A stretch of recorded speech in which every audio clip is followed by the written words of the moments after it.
નમસ્કાર વિદ્યાર્થી મિત્રો, સ્વાગત છે તમારું બાલગોકુલમ એજ્યુકેશન ઝોનની અંદર ધોરણ 5 અને એના આજના વિડીયોની અંદર આપણે શીખીશું વેર. વેર એટલે ક્યાં. વેરનો સ્પેલિંગ થાય છે WHERE. બરાબર. તમારી સ્વાધ્યાય પોથીની અંદર હવે પછીનું જે લિટલ સ્ટેપ છે, બરાબર, લિટલ સ્ટેપ 10, 11, બરાબર, તો એની અંદર આપણે વેર વિશે શીખીશું અને પછી એની અંદર જે તમને ચિત્રો આપેલા છે જેના ઉપરથી જવાબ લખવાના જે છે એ આપણે શીખીશું. તો સૌપ્રથમ તો જોઈએ વેર. વેર એટલે WHERE એનો સ્પેલિંગ છે અને વેર એટલે શું થાય? ક્યાં. બરાબર. તો વેરનો ઉપયોગ ક્યાં થાય, એની વ્યાખ્યા શું છે, એના વિશે આપણે માહિતી મેળવીએ. તો જ્યારે મારે કોઈ વસ્તુ હોય કે કોઈ પશુ હોય, પંખી હોય, કોઈ વ્યક્તિ હોય, એ ક્યાં છે, એનું સ્થાન ક્યાં છે, સ્થાન એટલે જગ્યા, બરાબર, તો એ ક્યાં છે, એનું સ્થાન શું છે, એની જગ્યા શું છે, જો એના વિશે મારે માહિતી મેળવવી હોય તો હું વેરનો ઉપયોગ કરીશ. ગુજરાતીની અંદર જો શું થાય, વેર એટલે ક્યાં, બરાબર. તમારે તમારા મમ્મીને પૂછો સવારે મારી બેગ ક્યાં છે, તો ક્યાંનો ઉપયોગ થયો, ત્યારે તમારે અંગ્રેજીની અંદર વેરનો ઉપયોગ કરવો પડે. વેર ઇઝ માય બેગ, મારું બેગ ક્યાં છે, મારું દફતર ક્યાં છે, બરાબર. તો વેરનો ઉપયોગ ક્યાં થાય કે જ્યારે કોઈ વસ્તુ, વ્યક્તિ કે પશુ પંખીઓના સ્થાન વિશે પ્રશ્ન પૂછવો હોય કે આ વસ્તુ કે પશુ પંખી ક્યાં છે, ત્યારે કેનો ઉપયોગ થાય છે? વેરનો ઉપયોગ થાય છે, બરાબર. હવે આ વેરનો ઉપયોગ થાય, બરાબર, અને ત્યારબાદ જવાબની અંદર જે આપણને શબ્દો મળે, બરાબર, એ કંઈક આવા હોય. તમને એમ પૂછવું હોય, તમે તમારા મમ્મીને એમ પૂછો કે મારું બેગ ક્યાં છે, તો તમારા મમ્મી જુદા જુદા જવાબ આવે. ટેબલની નીચે, ટેબલની ઉપર, કબાટની બાજુમાં, સેટીની નીચે, એવા જવાબ આપે ને. તો અહીંયા નીચે, ઉપર, અંદર, બાજુમાં, બરાબર, આ બધી જે વસ્તુ છે એને કહેવાય પ્રિપોઝિશન. પ્રિપોઝિશન એટલે કે નામયોગી અવયવ. જોઈએ આપણે. અને વેર વડે જે પૂછાયેલો પ્રશ્ન હોય એના જવાબમાં જે શબ્દો આવે, જે શબ્દો વપરાય, એને શું કહેવાય? પ્રિપોઝિશન કહેવાય, બરાબર. તો પ્રિપોઝિશન એટલે શું? મેં તમને હમણાં કીધું, બાજુમાં, પાસે, ઉપર, નીચે, એવા તમને જવાબ મળે, બરાબર. તો એની અંદર પ્રિપોઝિશન જે છે, એની અંદર કેટલા પ્રિપોઝિશન છે? ઘણા બધા આવે છે, પણ આપણે હજી 5મા ધોરણમાં છીએ એટલે આપણે થોડાક જ શીખીશું અને એની અંદર 4 કે 5 જ આપણે શીખીએ, બરાબર. તો પેલું પ્રિપોઝિશન અહીંયા આપેલું છે ઇન, IN, અને વંચાય શું? ઇન, બરાબર. ઇન એટલે કે અંદર, કોઈ પણ વસ્તુ અંદર હોય, બરાબર. તમે તમારા મમ્મીને પૂછો કે મારી સ્કેલ ક્યાં છે, બરાબર, તો તમારા મમ્મી શું જવાબ આવે? તારા કંપાસની અંદર. તો ત્યારે શું વપરાય છે? ઇન. ત્યારબાદ છે ઓન, ON, ઓન. ઓન એટલે કે ઉપર. મારું બેગ ક્યાં છે? ટેબલની ઉપર, ઓન ધ ટેબલ. તો ત્યારે આ ઓન વપરાય. ત્યારબાદ છે અંડર, UNDER. અંડર એટલે નીચે, બરાબર. મારું બેગ ક્યાં છે? ટેબલની નીચે, અંડર ધ ટેબલ. ત્યારે શું વપરાય? અંડર. અને ત્યારબાદ છે નિયર. આ નિયર તમારે લગભગ વાક્યની અંદર આવે ન આવે, પણ છતાં તમે શીખી લ્યો. NEAR. નિયર એટલે શું થાય? પાસે. મારું દફતર ક્યાં છે? કબાટની પાસે, નિયર ધ કપબોર્ડ. કબાટને અંગ્રેજીમાં કપબોર્ડ કહેવાય, બરાબર, કપબોર્ડ. તો એ ક્યાં છે? નિયર ધ કપબોર્ડ એટલે કે કબાટની બાજુમાં. તો જોયું વિદ્યાર્થી મિત્રો, કેટલું સરળ છે આપણા માટે પ્રિપોઝિશન શીખવું.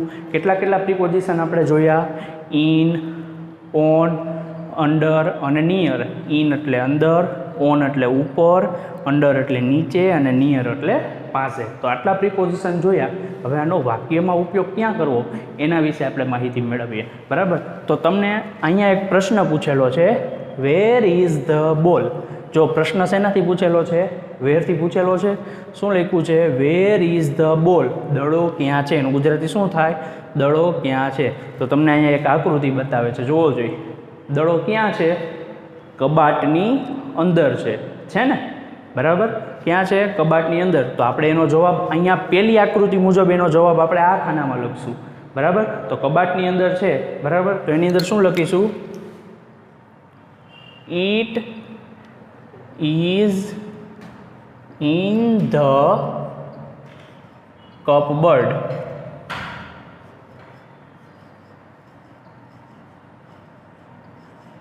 તો અહીંયા તમે જોઈ શકો છો મેં શું લખ્યું? It is in the cupboard. આનું ગુજરાતી શું થાય? ઇટ એટલે કે તે, ઇઝ એટલે કે છે, ઇન એટલે કે અંદર, ધ કપબોર્ડ એટલે કબાટમાં. તો આનો જવાબ શું લખીશું આપણે? તે કબાટની અંદર છે.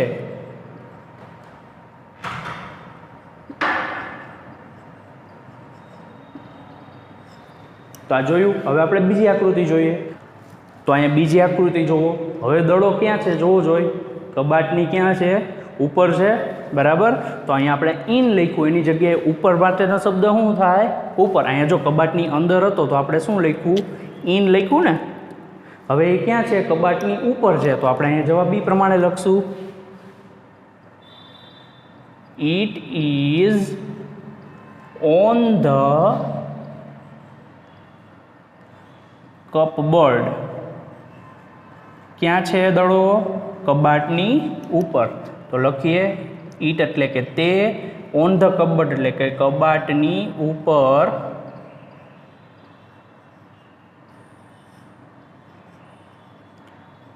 ઇઝ એટલે છે. દડો ક્યાં છે? તે કબાટની ઉપર છે. એટલે કે it is on the cupboard. તે કબાટની ઉપર છે, બરાબર. તો આ કેટલું સરળ છે આપણા માટે. જો અંદર હતું તો આપણે ઇન લખ્યું, ઉપર છે એટલે આપણે શું લખ્યું? ઓન લખ્યું. હવે ત્રીજું ચિત્ર અહીંયા જુઓ. ત્રીજું ચિત્રમાં જોવો જોઈએ. ક્યાં છે દડો? જોવો જોઈએ.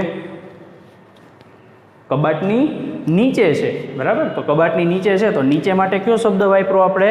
અંડર. તો અહીંયા આપણે એ પ્રમાણે વાક્ય લખીશું. લખીએ આપણે.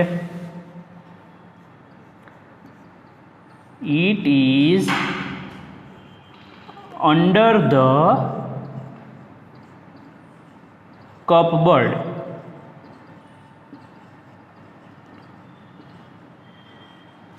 શું લખ્યું આપણે? It is under the cupboard. કારણ કે દડો જે છે એ કબાટની નીચે હતો. અંડર એટલે શું થાય? નીચે. તો આપણે વાક્ય શું લખીશું? તે કબાટની નીચે છે. હવે સપોઝ કે જો એવું ધારો કે દડો જે છે એ કબાટની બાજુમાં છે, એટલે કે એની પાસે છે, તો શું આવશે? નિયર. તો એના માટેનું વાક્ય શું થશે? It is near the cupboard. એટલે કે તે કબાટની પાસે છે. તો જોયું વિદ્યાર્થી મિત્રો કેટલું સરળ છે આપણા માટે ઇન, ઓન, અંડર અને નિયર શીખવું. જોયું આપણે અહીંયા વાક્ય બનાવ્યા, બરાબર. જો કબાટની અંદર દડો હતો તો આપણે ઇન લખ્યું, ઓન એટલે ઉપર હતો તો ઓન લખ્યું, અને નીચે હતો તો આપણે શું લખ્યું? અંડર લખ્યું, બરાબર. તો આ રીતે તમે પ્રિપોઝિશનનો ઉપયોગ કરી અને આપણી જે સ્વાધ્યાય પોથીની અંદર જે વાક્યો આપેલા છે એ કેવી રીતે ફિલઅપ કરવાના છે, તો ચાલો આપણે જોઈએ સ્વાધ્યાય પોથીની અંદર.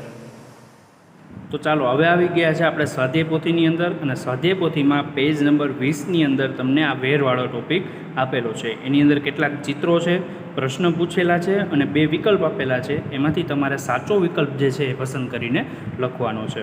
તો પહેલાં એક એક્ઝામ્પલ જે છે એ જોઈ લઈએ આપણે. શું છે એક્ઝામ્પલની અંદર? એક્ઝામ્પલમાં કીધું છે વેર ઇઝ ધ બુક, બરાબર. શું પૂછ્યું છે કે બુક ક્યાં છે, પુસ્તક ક્યાં છે? તો જોવું જોઈએ પુસ્તક ક્યાં છે? ટેબલની ઉપર. તો આપણને 2 ઓપ્શન આપેલા છે, ઇન ધ ટેબલ અને ઓન ધ ટેબલ. તો જે ટેબલની ઉપર છે બુક, તો એના માટે કયો જવાબ આવશે? ઓનવાળો જવાબ આવશે. એટલે અહીંયા લખેલું છે it is on the table. ત્યારબાદ આગળ આપણે જોઈએ પહેલું example, where is the cow? ગાય ક્યાં છે? તો તમે જોઈ શકો છો કે ઝાડની નીચે છે, બરાબર. અને નીચે માટે કયો શબ્દ વપરાય? અહીંયા આપણે જોયું હતું અંડર, બરાબર. તો cow is under the tree, અથવા તો કાઉની જગ્યાએ ઈટ વાપરેલું છે. તો આપણે આ જે જવાબ જે છે એ આપણે એની અંદર અહીંયા નીચે લખશું. તમારે અહીંયા મારી જેમ આવી રીતના લીટી નથી કરવાની, પણ હું જે કહું એ તમારે અહીંયા આવી રીતના લખવાનું છે. તો હું લખું છું, જોજો.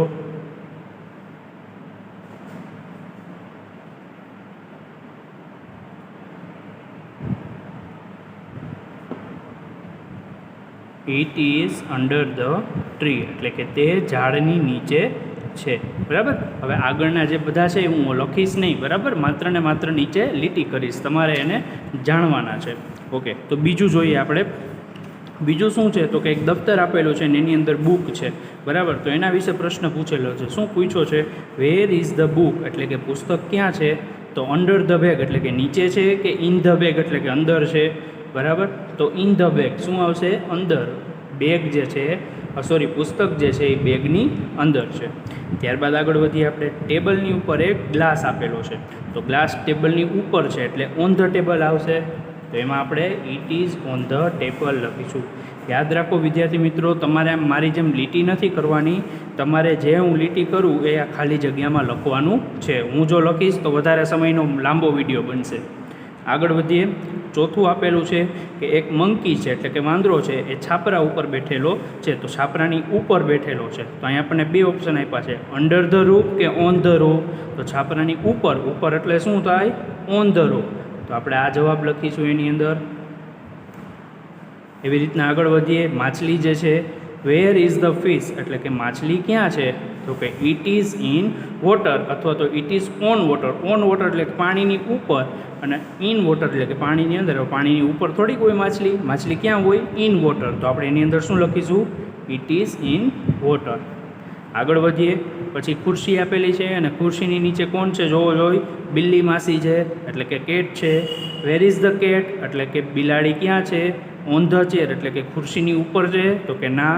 It is under the chair ખુરશીની નીચે છે. તો કે હા. તો આપણે એની અંદર શું જવાબ લખીશું? It is under the chair. ત્યારબાદ એના પછીનું સાતમું જોઈએ. વેર ઇઝ ધ ફ્લાવર. ફ્લાવર ક્યાં છે? બરાબર. તો આ વાઝ કહેવાય. બરાબર. વાઝ એટલે કે ફૂલદાની. બરાબર. તો ફૂલ ક્યાં છે? તો કે ફૂલદાની અંદર છે. તો ઓન ધ વાઝ છે કે ઇન ધ વાઝ છે? અંદર છે, ઉપર નથી. એટલા માટે આપણે શું લખીશું? It is in the vase. તો આ જે રીતે મેં તમને લીટી કરાવી એ રીતે તમારી સ્વાધ્યાય પોથીની અંદર લખી લેજો. આગળ વધીએ આપણે. આગળ તમને એક ક્લોક આપેલી છે એટલે કે ઘડિયાળ આપેલી છે. હવે ઘડિયાળ જે છે એ દિવાલ ઘડિયાળ અહીંથી દેખાય છે. બરાબર. તો એ દિવાલની ઉપર હોય, નીચે ન હોય દિવાલની. એટલે આપણે શું લખીશું એની અંદર? It is on the wall. ત્યારબાદ એના પછી નવમું છે. તો નવમામાં જોવો જોઈએ, એક પલંગ આપેલો છે, બેડ આપેલો છે અને એની નીચે એક બેગ છે, દફતર છે. બરાબર. તો પલંગની નીચે થશે એટલે અંડર ધ બેગ. તો એની અંદર આપણે આ જવાબ લખીશું. ઇન ધ બેડ નથી એટલે કે બેડની અંદર નથી, પલંગની અંદર બેગ નથી. 10મું તો એક વુમન છે એટલે કે સ્ત્રી છે અને એની ઉપર ઘડો છે. ઘડો એટલે ઇંગ્લિશમાં કહેવાય પોટ. બરાબર. તો એ ક્યાં છે? તો કે સ્ત્રીની ઉપર છે, એના માથાની ઉપર છે. બરાબર. એનું માથું એટલે હેડ. તો અહીંયા તમને બે ઓપ્શન આપેલા છે. It is on the woman's head એટલે કે માથાની ઉપર છે, કે અંડર ધ વુમન્સ હેડ એટલે કે વુમન એટલે કે સ્ત્રીના માથાની નીચે છે.